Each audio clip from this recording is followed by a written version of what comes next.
If you want that relationship and that is in your future, that is something you want to attract, it's still so important to be happy as a Yeah, single woman, even though you do desire a totally. relationship. You're desperate for a partner, and they don't realize that actually a massive part of that is just being happy within Yeah, yourself.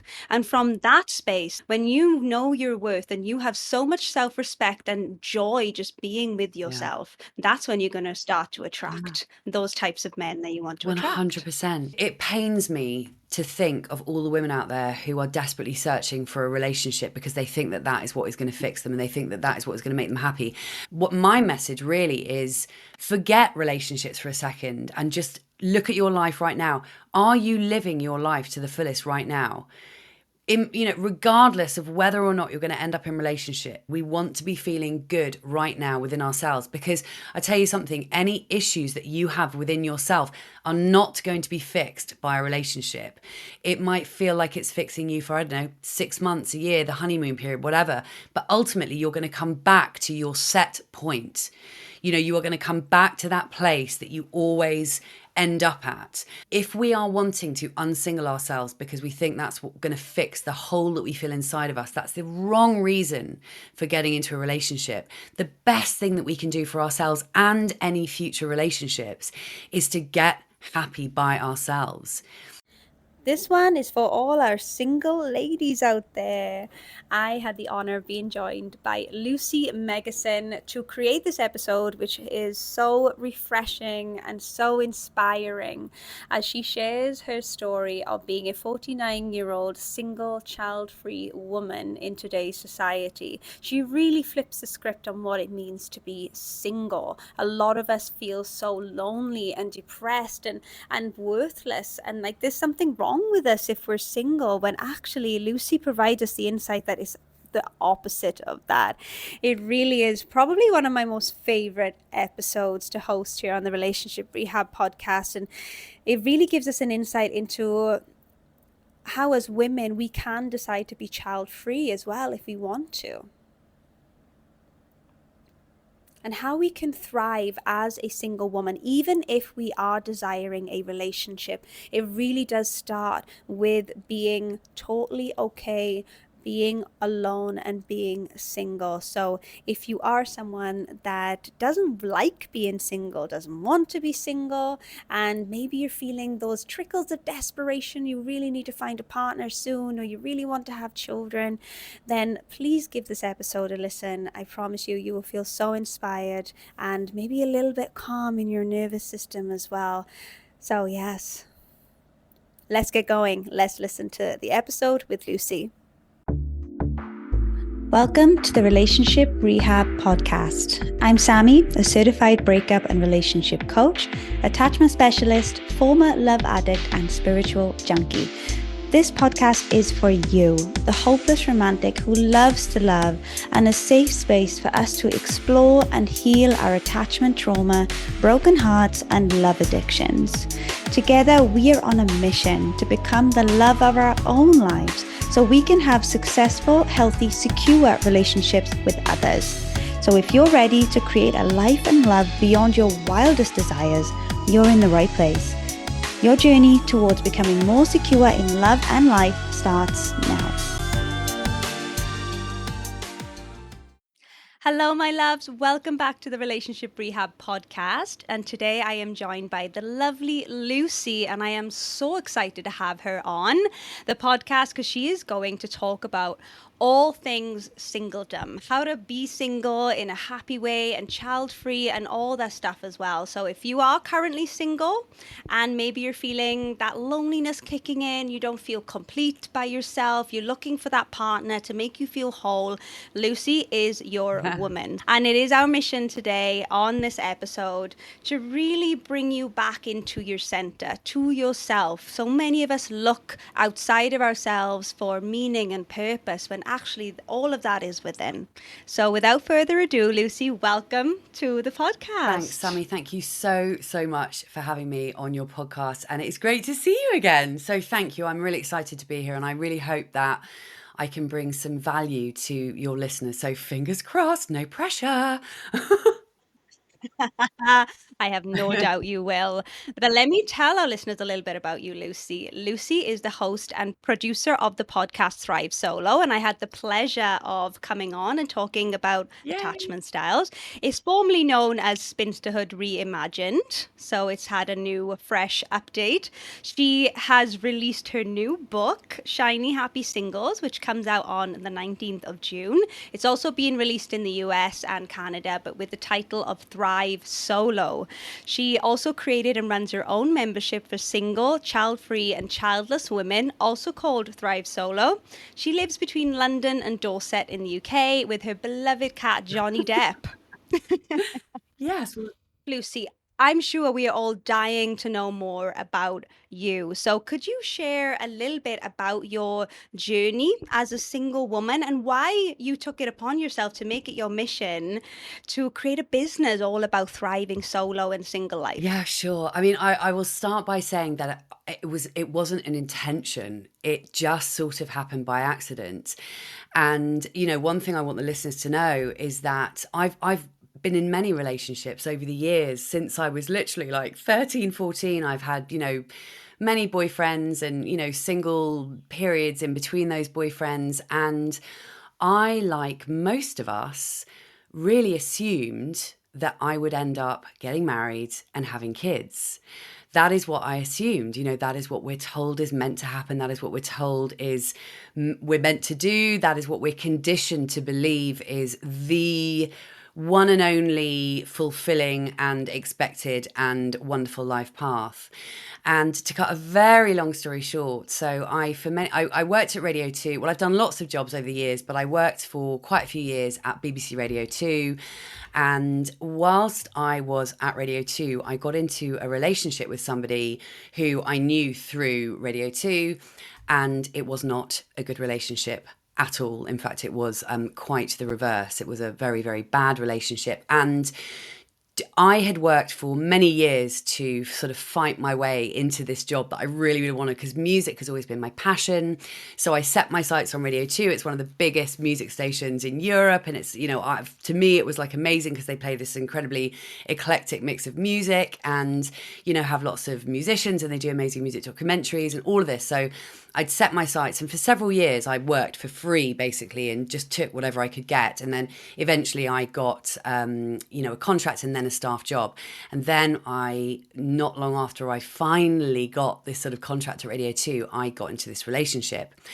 And basically, it was so bad that without going into the details of that, or at this point anyway, I ended up I was kind of looking for an escape from this guy. And one day I was sat at my desk and I used to sit next to a team there's a show on Radio 2 presented by a guy called Jeremy Vine, who some of the listeners might have heard of. And they always do like 4 features. It's like a news features show. And I heard that they had this they were talking about this new initiative that the Metropolitan Police was doing, whereby you could enter directly as a detective. And I know it's crazy. And so it was partly kind of motivated by the fact that I was trying to get away from this guy and therefore away from my job, even though probably had I never been with him, I probably would never have left Radio, so I'd probably still be there. But also, I'd always had a real interest in the criminal mind, and I'd watched far too many detective shows, always loved them, thought it looked really cool, thought it looked really, challenging and rewarding and all the rest of it. And I also did a psychology degree at university. So the way people's minds work, and particularly the criminal mind, has always been something that fascinated me. So long story short, I ended up applying for this, leaving my job. I think most people I knew thought I was completely insane, didn't quite know what was going on, and subsequently broke up with that guy, ended up becoming a detective for about 5 seconds, hated it with a passion, like literally hated it.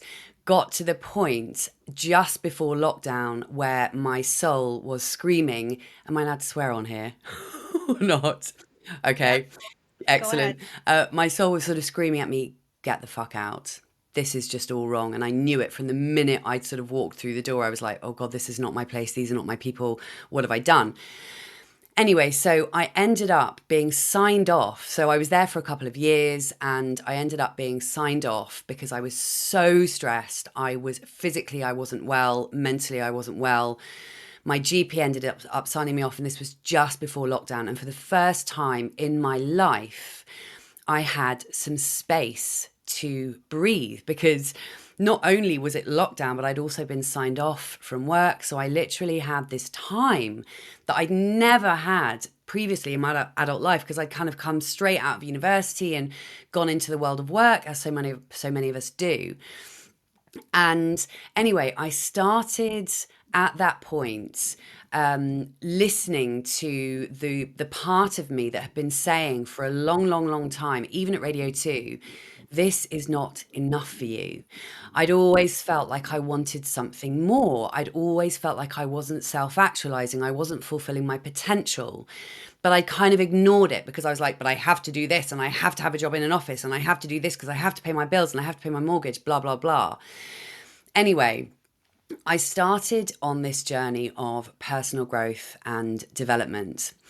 And I started reading all the books, I started listening to all the podcasts, I started doing all the things. And I essentially made a decision that I was going to take back control of my life.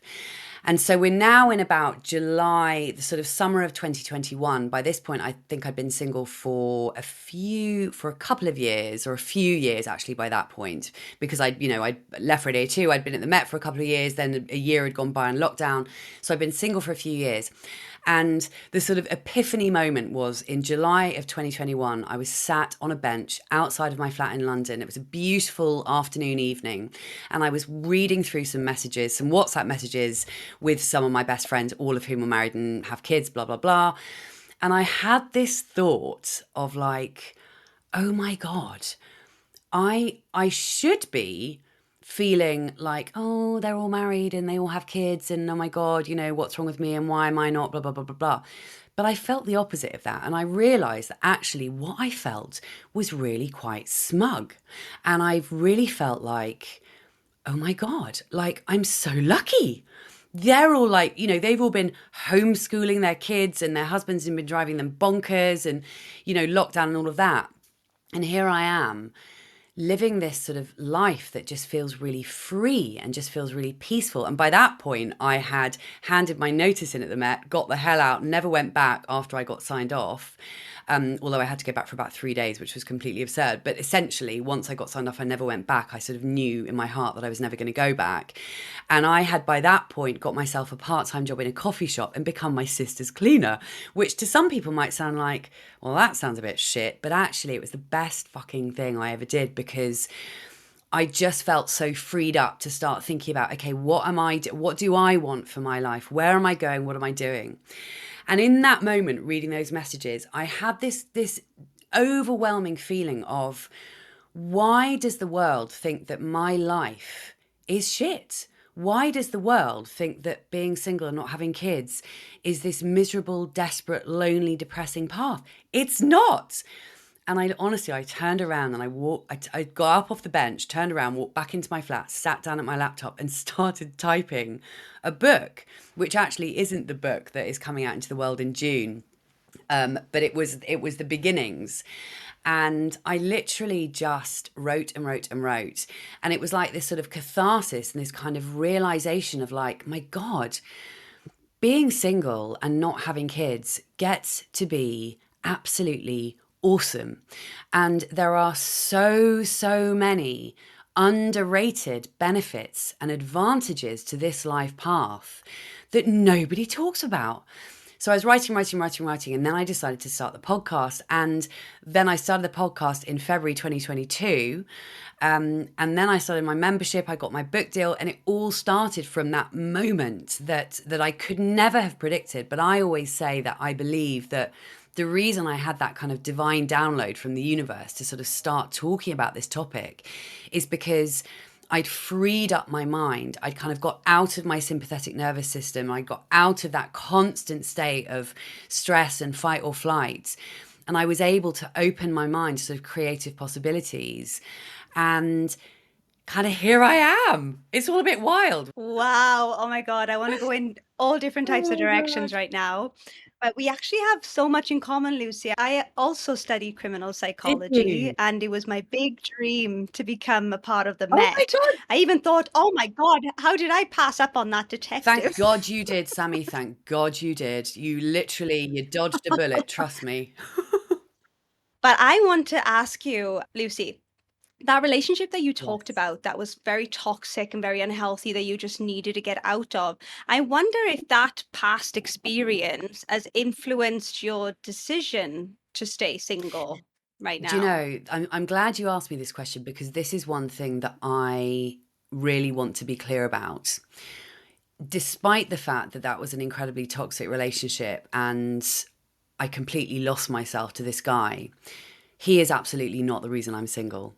Because I'm very grateful that pretty much all of my boyfriends have been really lovely guys. Pretty much all of them. And so, no, that is not the reason. In fact, it's something that I really want to make clear because I wouldn't want anyone to think that I was talking about the single life because oh well she had a really shit relationship though so that's why she's single. That's not the case at all. The reason I find myself single at the age of 49 is because over the years of being single, I've been single for now for 7.5, I think it'll be 8 years in October. Um, and it was this, regardless of that relationship, it has been like, or it was rather, a slow dawning realization that actually I really love myself when I'm single. And I really feel like I am the best version of myself when I'm on my own. And I think actually this is something that it's not really a question that many of us ask ourselves, but it's something that has occurred to me. And in fact, before I even got together with him, it occurred to me back then, but I wasn't really thinking about, I wasn't working in the kind of single child free space. It just wasn't, but it was definitely, and ironically, just before I got together with that guy, I was in a really good place. I was feeling really happy for no other reason than I just was. There was nothing, there wasn't a sniff of a bloke on the horizon. I was like just living my life in London and blah, blah, blah, blah, blah. But back then, I remember thinking how good I felt. So, no, it's that relationship is nothing to do with my being single today. It's much more to do with me realizing now that I'm, so old, nearly 50, that actually I just prefer myself when I'm single and not just that, more than that.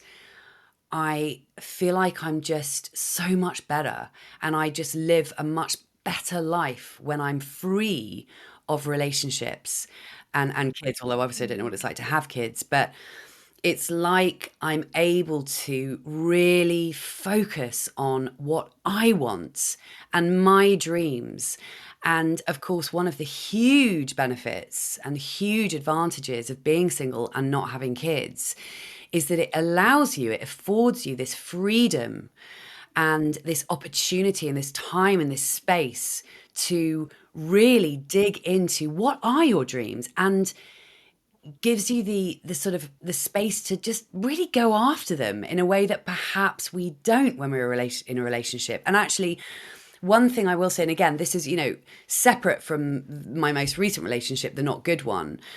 I think in all of my relationships, to a certain extent, maybe I am just this kind of person, just inherently never really sat well with me to be just, Lucy and whoever, like Lucy and Jim, Lucy and, Tim, Jim and Tim. I've never had a boyfriend called Jim or a boyfriend called Tim. But I think I really love having autonomy over myself and my life. I love being identified just as myself rather than as part of a couple. So I think that's something that I've always had within me. Maybe some of us have that more than other people. But yeah, Hmm. I think it's important to note that. Yeah, thank you for answering that, Lucy, because I see on your Instagram sometimes you talk about some of the messages and emails that you receive from people, mostly men, that call you bitter and say that you're just, kind of avoiding getting into a relationship because you've been hurt Well, so much. And I actually, think I it's, have to stop you there because I think it's women. And in fact, I've had, yeah, oh, and I've had a very specific, basically, I've had a troll for probably coming up to a year now who I've finally blocked on Instagram, but she's been getting in touch with me via my website and is basically undermining everything I say. But actually, as a whole, I haven't had. I have had hate for sure, but the vast majority of the feedback that I get from Instagram and from my podcast is good rather than bad. So I just thought I better say that, and also to say that yeah, I don't think it is necessarily men, and I've seen other people on Instagram who have, my following is tiny, but I've seen people on Instagram who have huge followings who really do get a lot of shit from men in the comments. But I actually haven't mm. experienced that. Do you? Oh yeah, it's mostly men. Really? My trolls and hate is mostly come So from men, but interesting. it's so interesting that yours Well, comes I from think it's a women. woman. Why? Yeah. Oh, you think it's a Yeah, and woman? I Okay. specify. I keep saying this sort of singular because not because I haven't had crappy comments from more than one person. I have, but because there is one particular person who's actually, it's so interesting because this person, whether they are, and some people have said I'm sure it's a man, and I've just got this intuitive feeling that it's a woman, but it's very very interesting because this person who disagrees with everything that I say and tries to undermine everything that, essentially tries to bring me down and basically turns everything around that I say. Um, and what's so interesting is that this person is still quite clearly listening to every single episode and watching every single post, and you just think, why are you doing this? If you don't agree with me and if you think I'm full of shit and you don't resonate with anything I'm saying, why don't you just move on? But it's I think it's quite a good example of how some people are so stuck in their own victim story and their victim mentality that they want to reinforce it. They want to feel that anger. They want to be able to be like, oh, with someone, so they might pick a particular person. Mm, But it's very very interesting. But to me, what that says is if this person, male or female, whether they're married or they have, or not, or have kids or not, nobody who is happy in their own life feels the need to repeatedly take down other people. It's just as simple as that. And I think, well, you'll know this because as you say, you've had trolls as well. But I've got to the point now where, well, don't get me wrong, it bloody hurts. And, some comments are worse than others and some are a bit more personal than others. And it always hurts. And it's like a dagger in the stomach, isn't it? But actually, I've got much better at just letting it go and just being like, you know what? That is on them, and sort of feeling bad for them and feeling sorry for them, you know? mm. They're triggered for Yeah. some reason by your Yeah, message and your mission. totally. But we're seeing this a lot, aren't we, Lucy? Like in today's society, more and more women are choosing to be single and especially be child Yeah. free because they have other dreams. And we're living in a world now where we can have that option as women. But a lot of people feel triggered by that, especially other women. And maybe there's people listening now that are either choosing to be child free or they just find themselves single and maybe feeling a lot of judgment or Yeah. shame or concern from family, like, oh, you're still single, poor you, what's Yeah. wrong with you? We hear this a lot and we're like, why are you still single? And that can really Oh my hurt. gosh. Yeah. So I guess it's the double-ended question. Why do you feel like people are so triggered by women choosing to be single and child-free? And what could we maybe say to those women that do find themselves single and child-free, but there's a lot of judgment and shame, both from themselves and others? Single child-free women situation can trigger people is I believe that it's in part because the idea of getting married and having kids has been hugely over romanticized. That is not to say that there aren't plenty of happy people out there who are married with kids. But it is to say that there are also plenty of people out there who are married with kids who are not happy, who are really struggling with the relationship and or the children, or maybe they're just struggling being a mum. And I think it makes people question their own choices, because the truth is that we don't grow up thinking that there's a choice. We grow up assuming that that is what we're supposed to do and that is what we will do. So, what we don't do is actually sit down and ask ourselves, do I want this? And specifically about kids, you know, people have kids left, right, and center as if it's nothing. You know, people are just like, yeah, of course I'm going to have a baby, and oh, yeah, should we have a baby, blah, blah, blah. How many of us actually sit down and think about the truth of what it means to have children? And look, I've got nothing against kids. My sister has 4 kids. My brother has a baby. I love them to absolute pieces. Like, I adore them. But there is no denying the fact that being a mum is hard work, and having kids, particularly in 2025, you know, not least because of the potential planet that they're going to be left with, and so many things, social media and mental health issues and all of these things. And I think that perhaps people that get triggered by women like me, it is partly because maybe they look at this path and think, shit, you know, I could have, I didn't have to go down this path. I could have done that.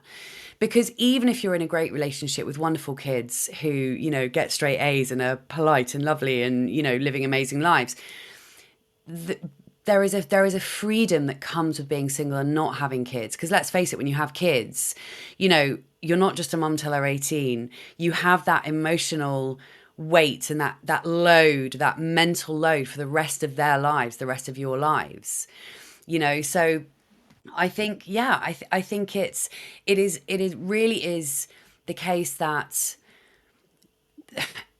you know, having kids, again, it's one of those things that we're all expected to do. So nobody stops to think about whether or not it is A, right for them, because it's not right for everybody, and B, whether it's something that they actually want, and C, how many people actually sit down and look at what it is going to actually mean for their life. Like I said just now, you know, people have kids willy-nilly. To bring a fucking human into the world is a big deal. You shouldn't just be doing it because it's what people do, you know, but that is what people do. They do it because it's what people do. And when you think about that, that's really screwed up. And when it comes to what women can do who are feeling bad about themselves, well, one, you know, or feeling that shame or struggling with those questions, apart from anything else, I have a freebie called Top 10 Comebacks, because I think top 10 comebacks to the most annoying questions that single women get asked. Because apart from anything else, I think it's really good to literally have a few responses up your sleeve to those classic questions like, why are you still single? Aren't you, you know, don't you think you're being too picky? You know, don't you get lonely? Aren't you worried about growing old alone? You know, why aren't you on the apps? All of these questions. It's really good to literally memorize a few sort of empowering responses that you can just pull out when you need to and kind of shut people down. Because the only way that we're going to change this narrative, the only way that we are going to level the playing field and normalize being single and not having kids, is by holding people, is by challenging people. And it doesn't have to be in an arsey way. It doesn't have to be in a bad way. It can just be in a kind of a like, well, you know, if someone says, why are you still single? You can say something like, because I haven't met the person that I'm willing to sacrifice my fucking fabulous single life for. You know, I haven't met someone who is worth giving up my peace for. I haven't met someone who I think is worthy of me or who's enough for me. And things like, you know, one of my absolute pet hates is when people say, you know, "Oh, maybe you're being too picky." It's like, why would I not be picky about the person I may potentially spend the rest of my life with? And when people start talking about, oh, well, you're not getting any younger, maybe you should think about lowering your standards a bit, or, well, he's sweet and nice and kind, and the fact that you don't want to shag him, maybe don't worry about it. It's like, no. Because I believe with every fibre of my being, and I really want any single listeners out there to hear this, it is always, always, always better to be single than it is to be in the wrong relationship. No question. But the problem is, because we're programmed to believe that being single is a fate worse than death, and our top priority in life is to unsingle ourselves as quickly as we frickin' well can. What happens is that we then end up settling for relationships that aren't good enough for us, and hence the divorce rate is 50%. It's bonkers. So yeah, have responses up your sleeve. That is a key thing. And it might sound silly, but I think, it helps you if you're at a party or at a wedding and you've got people asking you questions.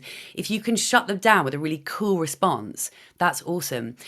And also one of the biggest things that I talk about this ad nauseam on my podcast is what content are you consuming and who are you surrounding yourself with? It's so huge. I don't even have the words to describe how huge this is. The impact of what and who you are allowing into your mind.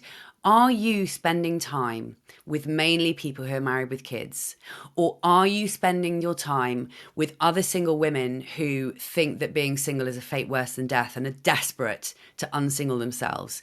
You've got to find people out there like me who are examples of people who are loving their single life without kids. It is everything. Find communities. I mean, I have a membership called Thrive Solo. You mentioned at the beginning, being part of a community of other single women without kids is everything. It counts for so much. I truly believe that. So look at your social media. Who are you following? Are you following people so every time you go to your feed, it's like family after family and pics of kids and pics in their school uniform and perfect Christmas pajamas around the Christmas tree. We have to take responsibility. I really believe that. And this can be quite triggering for people to hear. And of course, much of what we have to deal with is coming from the narrative, and it's coming from how we've grown up and the stories that we've been told and the beliefs that have been programmed into our subconscious. But we have to wise up and take responsibility for changing how we feel, because no one else is going to do that for us. And also, the narrative around singlehood is going to take time. Things are starting to get better. Things are starting to change. But in my lifetime, it ain't going to be normal. It ain't going to be as normal to be single and not have kids as it is to going to be to be part of a couple and have kids. So we have to take it on ourselves to change the way that we feel about our lives and change who we're listening to, who we're looking to. There are so many women that you can follow on Instagram who are going on about how fucking wonderful it is to be single. Find them, read the books, listen to the podcast. I have another podcast too called Three Single Women with two really good friends of mine, Pip and Rachel. And we talk about our happily single, child-free lives. So yeah, that is what I would say. I really think the content that you're consuming, which includes other human beings, is paramount to how you feel about your single life and your childless or child-free life, whichever of those you are. Absolutely, 100%. So much goodness in that, Lucy. I can't Oh, even put it into words. right. That came out of your mouth. I'll take that. Community is 100% so important. I've noticed this in my own life. When I lived in Wales, even at the tender age of 25, all my friends had kids. All my friends were engaged and getting married. And I know I was still healing from a very toxic, abusive relationship. But they were looking at me, being like, when are you going to settle down? And then I decided to move to Thailand. My grandparents were freaking out. Oh my God, your poor mother. You're not going to find a husband. What about children? You're getting old. I was 26, but they were still writing me off at that Oh my point. God. And every time I would come back to visit, and I got to say, it was my grandparents, not my parents. So the older generation, I feel like this is a bit more triggering Mm, for them, right? And they're like, when are you going to settle down and find a nice man? My grandmother was genuinely upset because she thought that I was lonely on my own in Thailand. And I'm like, Gran, you can't even imagine the life I have. It's fantastic. I have all these amazing friends. I'm at the beach. I'm in the mountains. I'm like, I'm living such an incredible life. But it wasn't a life that she could yeah. resonate with. And I think this is when people start to come in with their judgments and come in with their shame. I used to hear a lot of like, oh, I just want you to feel the joy of what it's like to have children. Oh, I feel really sad knowing that you might never feel Yeah. that. I'm like, oh, so what if I Yeah, don't? You know, it's not like I'm missing yeah, anything. And I'm not single, but I am child free at the moment. I'm still trying to figure out if I do want children, because like you said, it is a massive it is. decision. But I'm 35. I do need to get my shit together and decide. I know that. But it's not this be all and end all. I have to have Yeah, children. But every time I come back to my family, it's almost like they feel yeah, sorry for it's so me. frustrating. And no matter how much I try to communicate to them that actually my life is Yeah, wonderful, they don't understand because everyone we know, and I come from a family where teenage pregnancy is quite prevalent. Everyone we know has yeah, children. And goes back to what you were saying. If you are surrounded by people that have children and are married, well, no doubt you feel alone and less yeah, than if they are harping on about their amazing yeah, lives being married and having yeah, children. And maybe it's not so easy to meet other single women in your community, and that's why the beauty of online then yeah. is something that we can lean Yeah. into. One thing that this just makes me think is I wonder, I mean, because, I'm sure it's obviously not just your family. There are many people like we're talking about the UK because that's where we both grew up. But, there are obviously so many people who, like you say, have kids really young and everyone has babies. It's just what people do. And there you are living your incredible life in Thailand, having a fabulous time. I wonder how happy those people are. This is the thing that we don't actually ask. We're so distracted by it's just got to be a wedding and a baby. It doesn't matter. It's just got to be that we're not actually looking at, hang on a minute, Sammy seems really happy. She's clearly loving her goddamn life, and it just makes me think about the word success and how the world that we've all grown up in, success is it's classic, isn't it? Success is you find a man, you get married, you have babies. That is the pinnacle of success. You get the house, you get the dog, you get the car, blah blah blah blah. That is most people's definition, or partly their definition of success.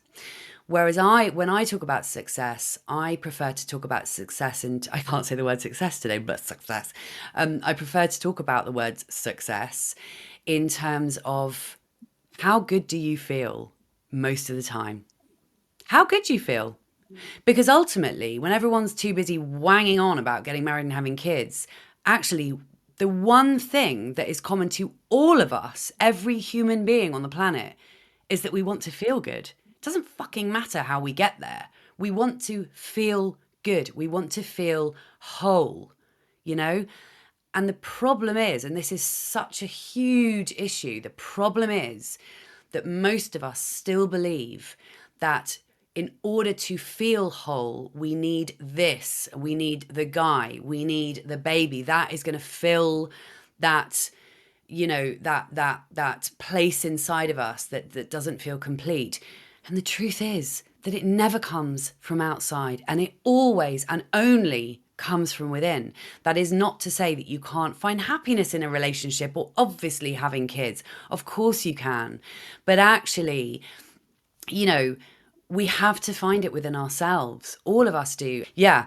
So going back to what I was saying about success, the question that we have to ask ourselves is, how good do I feel? And I'm pretty damn sure that you feel good a lot of the time. If you were back in Wales having had a baby when you were 17 and you were married and shacked up with 3 kids, I wonder if you'd be feeling as good as you are now, you know? So let's Hmm. stop defining success as I have got married and I've had kids. Success is whatever you want it to be, apart from anything else. And actually, when you start thinking about success in terms of how good you feel, you realize that actually that's all we're all looking for. That's the only thing we're all looking for. We want to feel good. And it doesn't matter if you feel good in a marriage with babies or whether you feel good as a single woman without kids. 100%. And it also goes for those people who do want a relationship, because we're not here, but like, okay, just scrap the idea of a relationship. If you know that you want that relationship and that is in your future, that is something you want to attract, it's still so important to be happy as a Yeah, single woman, even though you do desire a totally. relationship. Because this is what I come across a lot of the time. Women, they come into my programs because they're desperate, and that's the key word here, desperate for a partner, a relationship. And they don't realize that actually it not all that it takes. Of course, we need to do the inner work on our attachment styles and trauma and stuff, but a massive part of that is just being happy within Yeah, yourself. And from that space, that energy shift, when you know your worth and you have so much self respect and joy just being with yeah, yourself, that's when you're going to start to yeah. attract those types of men that you want to attract. 100%. It's that I couldn't agree more. And it pains me to think of all the women out there who are desperately searching for a relationship because they think that that is what is going to fix them and they think that that is what is going to make them happy. And I will add that, of course, it's completely normal for people to want to be in a relationship. Of course, lots of people want to be in relationships, and that's not what we're saying here. But it's that what my message really is, forget relationships for a second and just look at your life right now. Are you living your life to the fullest right now?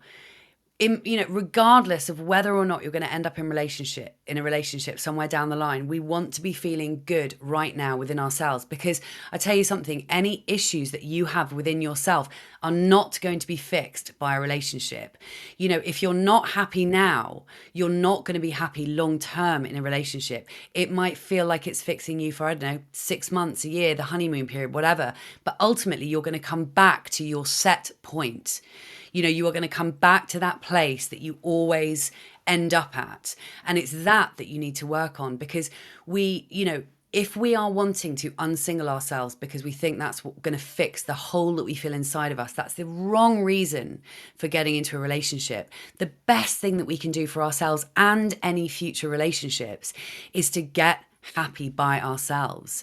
We are individuals. We are individuals.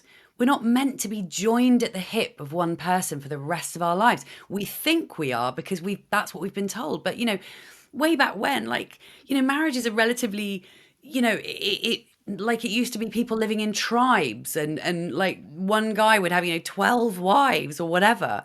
It's we have to work on the relationship that we have with ourselves over and above anything else. And what I just beseech single women to do is to lean into the wonderful benefits and opportunities that you have while you're single, because you're probably not going to be single forever. So for God's sake, while you are single, make the fucking most of it. Chase your dreams, work out what you want to do, get yourself in such a great place that actually a relationship is neither here nor there, because really that's where we want to be coming from. We want to be coming from, really, we want to kind of, it's not about saying get rid of relationships and be single forever. It's about getting to the point whether or not we get into a relationship is like a neutral thing. It's neutral. It's not either positive or negative. It's a neutral thing. You can get into a relationship or you can not get into a relationship. And this is what I want for women. I want them to get to the point where it's neither here nor there, because they're good by themselves. And like you say, when you're feeling good by yourself, you are far more likely to attract the right person. Whereas when you're feeling desperate and when you're feeling this urgency, like, oh my God, I've got to get into a relationship, you're much more likely to attract someone who is completely wrong for you, and you're going to ignore those red flags, which I've done more than once, I might add, and you're going to end up settling for someone who isn't good enough for you. And, you don't want to be one of those 50% of people that end up getting divorced. Wait, there is no hurry. And I think when it comes, yes, if you really want a baby, I would, I mean, gosh, this is a really tricky subject to talk about, but for women who really, really want a baby and aren't currently in a relationship, I mean, it's worth looking into your other options rather than falling into the nearest relationship because it is a guy and he's alive and he's going to impregnate you and you're going to get pregnant and have the thing that you wanted. That never ends well. Rather look into what are the options. Can I freeze my eggs? I mean, these are things that didn't even come into my consciousness when I was in my 20s and 30s. I'd never even heard of the idea of freezing my eggs. I'm 49. It just wasn't even like, what was that? Not that I would have been able to afford it anyway. But yeah, this is just, I really do feel so passionately about this because I know it to be true, because because of the difference in myself. I was also that girl who thought I needed a guy to complete me, to make me happy, to create the life that I thought I should have or expected that I would have. Yet here I am at 49, feeling better inside of myself than I ever have. And nothing beats that. We have to be able to stand alone, even if we are in a relationship, because you never know what's going to happen down the line. None of us do. Exactly. Exactly. I stayed in my relationship for so long because I was so afraid of being alone. I was petrified of being alone. And I know a lot of women feel this way, that they know that they're in a relationship that's not for them, is not serving them anymore, but it's better than being alone. And that's sad in and of Yeah, itself as well. So I want these women that may be thinking that they're just staying in a relationship because it's better than being alone. But actually, I thought that, and I could not have been more wrong. I could not have been more yeah, wrong in that sense. totally. And also want to say a comment about the child thing, because I'm also 35 and at this space where I'm having to make a decision. But what really helped me was making my peace with whether I have children or Yeah, not. So, like you just said, I did social work in Wales for a few years, and I have had my fair share of interactions with single yeah, mums. And I always thought I do not want that life for myself. I'm not saying that it's not a good or bad life. I just thought to myself, I don't want that for yeah, myself, and that's my choice. So that then put me in a space of I would rather stay child free with the right person. Maybe I meet him later in life than just going with a guy, getting a child, and probably ultimately ending up being a single yeah, mum. So yeah, making my peace with that was yeah. massive.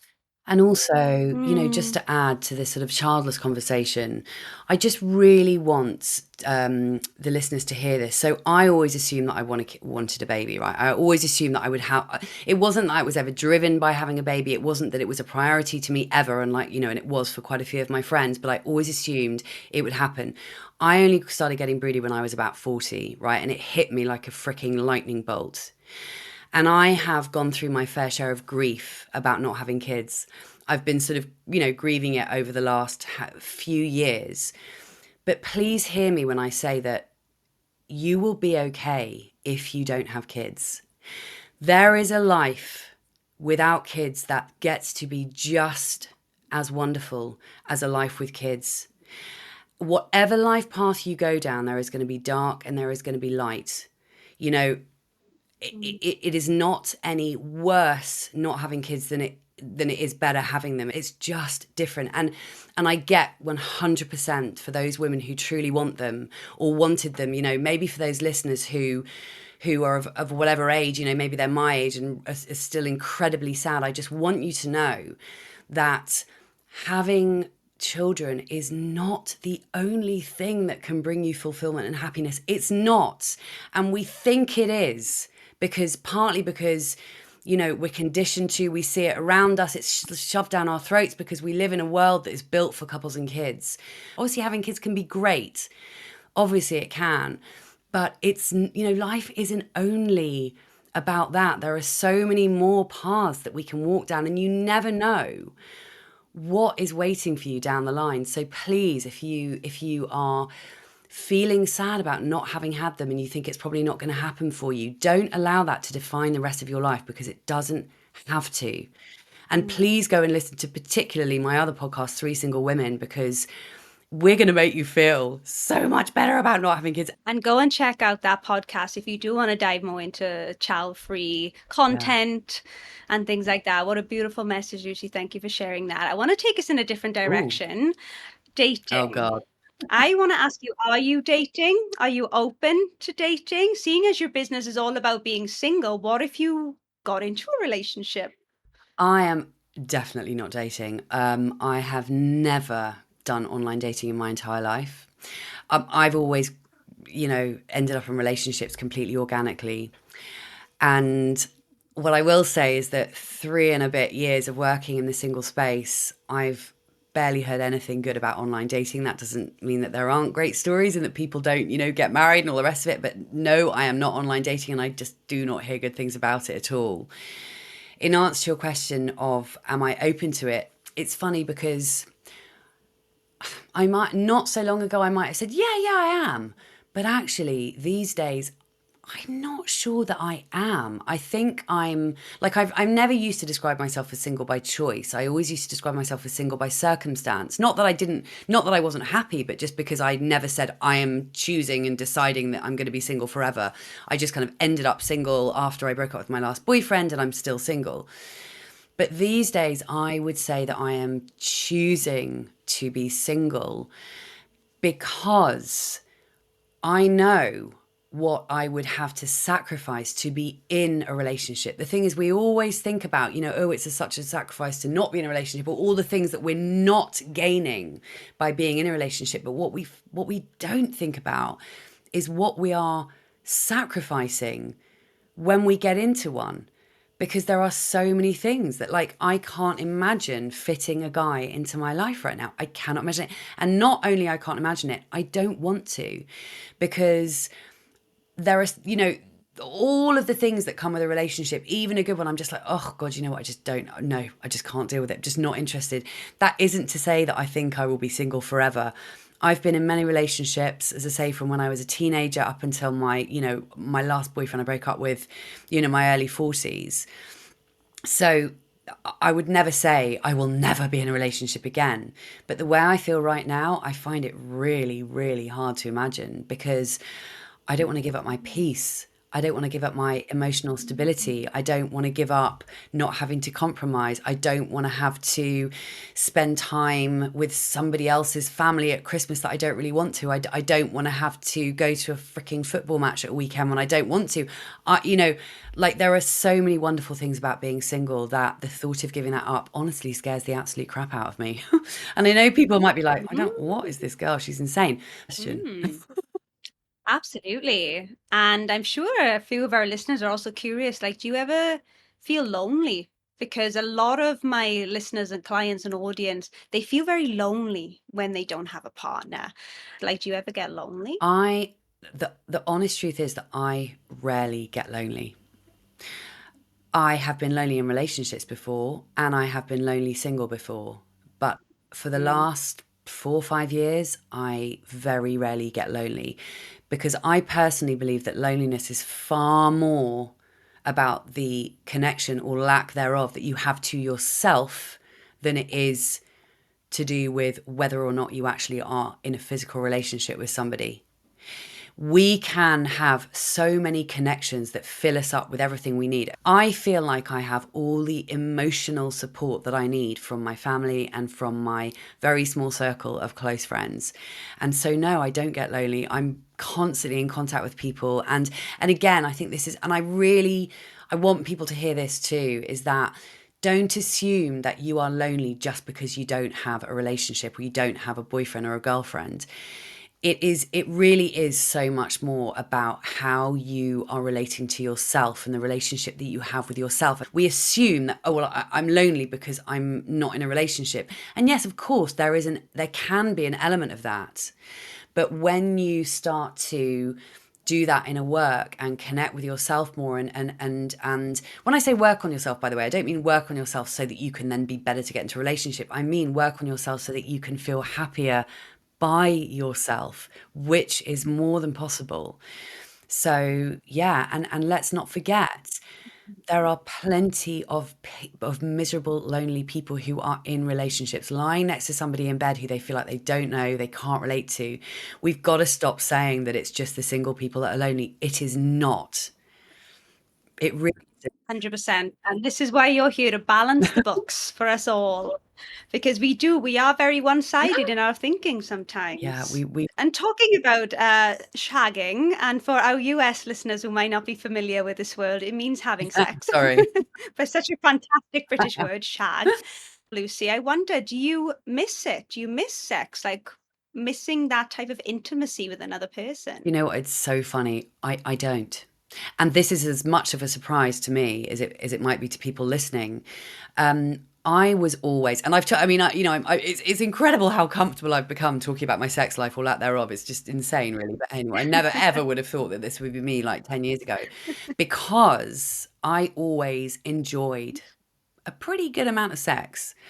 I was, I still consider myself to be a very sexual person, a very passionate person. I always was. It was definitely a big part of my relationships. It was definitely important to me. It was definitely something that I loved.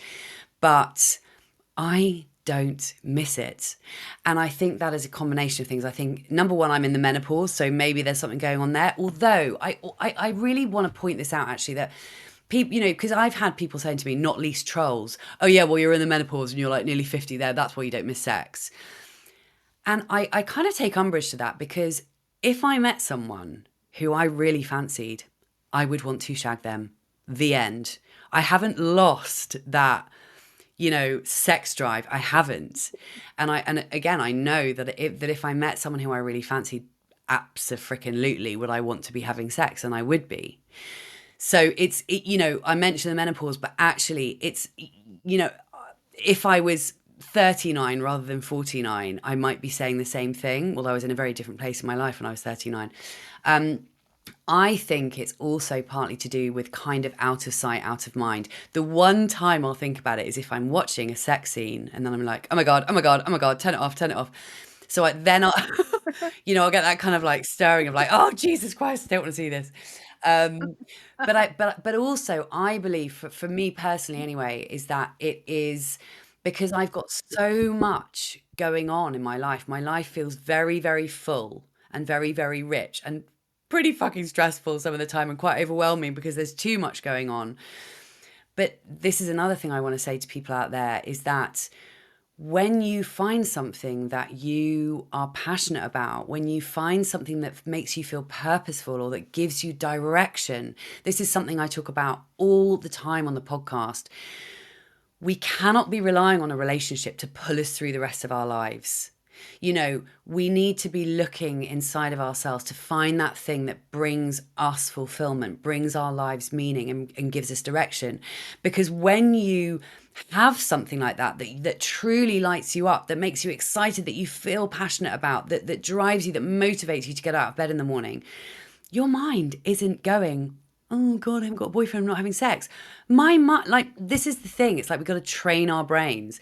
My brain, honestly, I'm not just saying this, never, ever goes, oh my God, I'm single and I haven't got a boyfriend and I'm not having sex. And it just, my brain, my salience network is just not primed to even think those thoughts, because I'm far too busy thinking other, far more empowering, exciting, interesting thoughts, quite frankly. And I also talk a lot about where we're placing our focus. I feel so passionately about this. I talk a lot about mindset and where is your attention. We have to be vigilant about our thoughts. What am I thinking about? If I'm feeling depressed, what am I thinking about? Is it because I've been doom scrolling on Instagram, looking at couples for the last 45 minutes? And now, of course, I feel like shit. We got to take responsibility for what am I focusing my attention on? And we got to focus our attention on things that make us feel good, you know? Absolutely. But such a powerful message. A lot of, I'm just thinking back to the old version of me, I would get a lot of my purpose and meaning from my Same, relationship. My relationship status meant same, everything. same.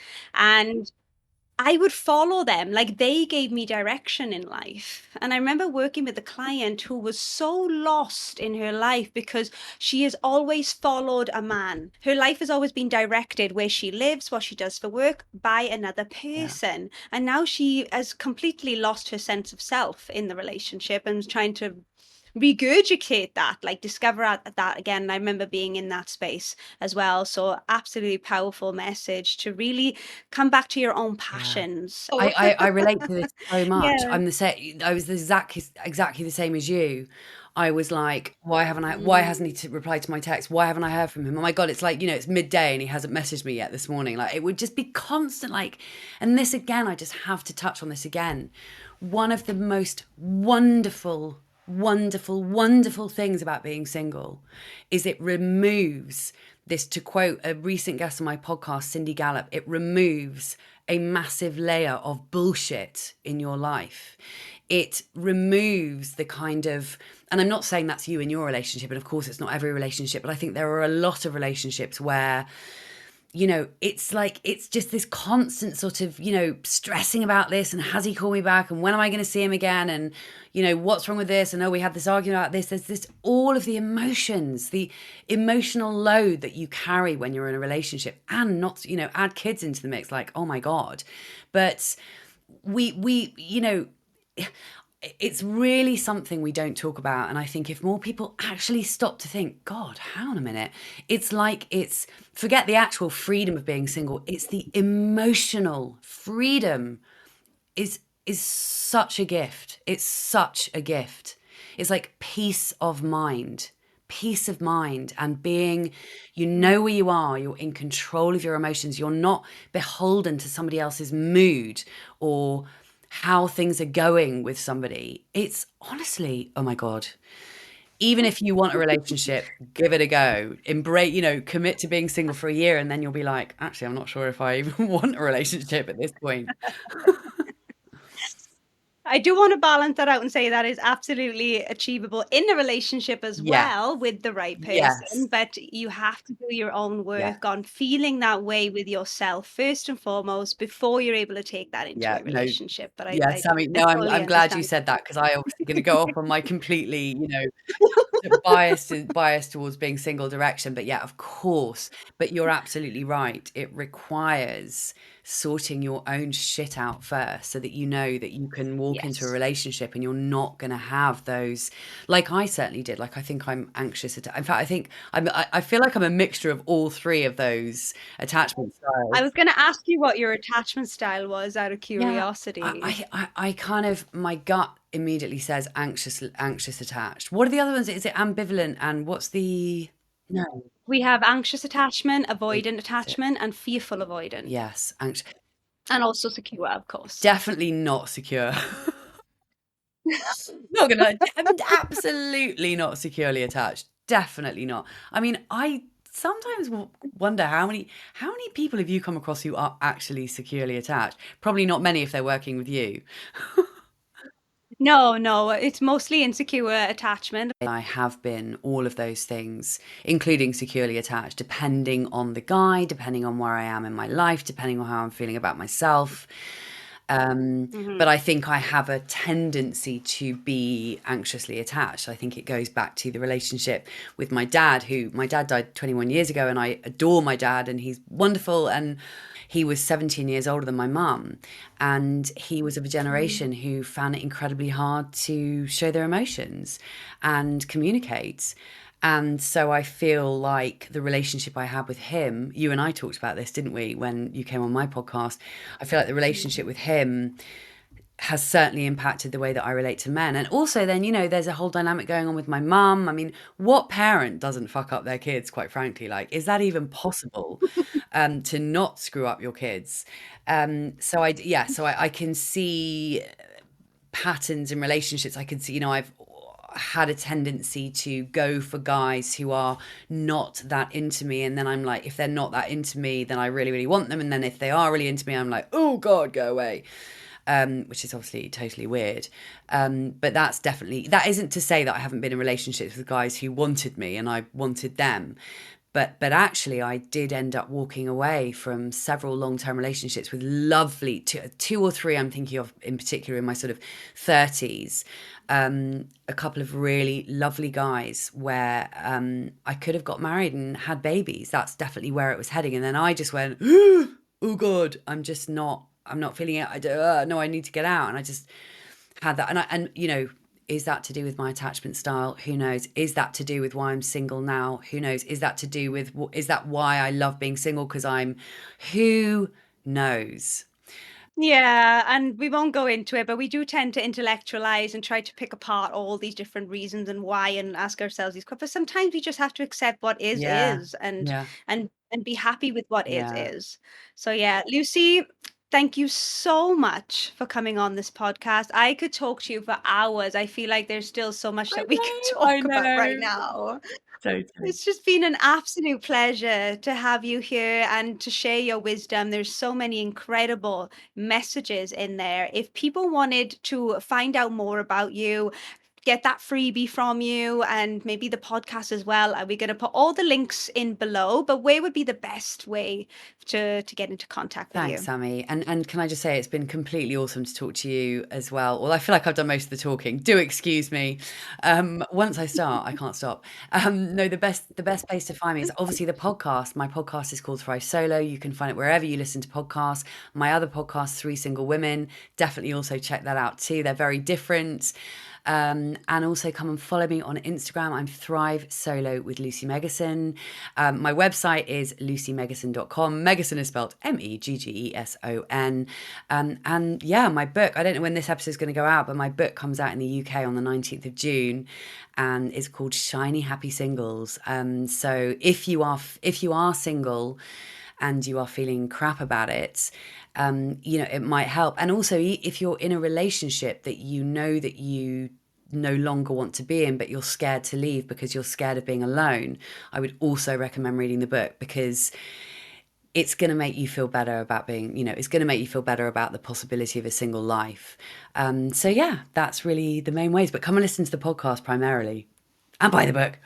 That's so exciting that you've got a book coming out. Oh I'm my so God. happy for you. Thanks, And love. the podcast is amazing. I've listened Oh, to a lot of oh, episodes and it is, I can vouch for the podcast. Lucy is an incredible oh, podcaster. thanks, So check Sammy. out all of her things. And if you do have any questions, don't hesitate to reach out to myself or Lucy. And thank you again, Lucy, so much for an incredible Oh, conversation. thanks so much, Sammy. You're so welcome. It's so lovely to see you again. Lots of love.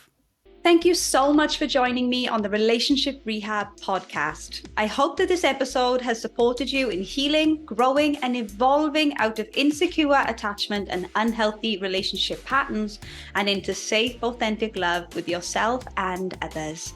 If you enjoyed the episode, it would mean the absolute world to me if you would just take a second to rate and review this podcast. Every rating and review from you guys counts, as it really helps this podcast to grow so it can reach more people who need to hear this content. And don't forget to connect with me on social media. Take a screenshot of this podcast episode, share it on your IG stories, and tag me at the.relationship.rehab with your biggest takeaway from the episode. I really do love reading them. See you back here next week for another episode on the Relationship Rehab podcast.